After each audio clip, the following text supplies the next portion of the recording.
Sejumlah wilayah di Aceh Tenggara kembali diterjang banjir pada Senin malam, 20 November 2023. Pemukiman warga hingga fasilitas umum dan jalan lintas nasional ikut terendam.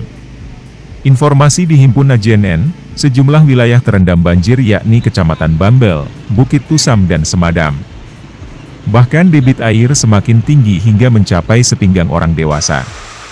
Selain itu, akses jalan nasional juga sempat tidak bisa dilalui kendaraan, karena material kayu gelondongan persis mengaliri badan jalan. Seorang warga juga dikabarkan meninggal dunia akibat terseret banjir bandang tersebut. Darwis Raplin, berumur 46 tahun, warga Kuterikit Bur Kecamatan Bukit Tusam, Aceh Tenggara, yang sebelumnya dilaporkan hilang terseret banjir bandang, ditemukan telah meninggal dunia pada Selasa, 21 November 2023. Informasi dihimpun JNN, jasad korban ditemukan tepatnya di areal persawahan masyarakat yang berjarak lebih dari 1 km dari lokasi kejadian terseretnya korban. Korban terseret banjir setelah mengevakuasi keluarganya dari musibah banjir.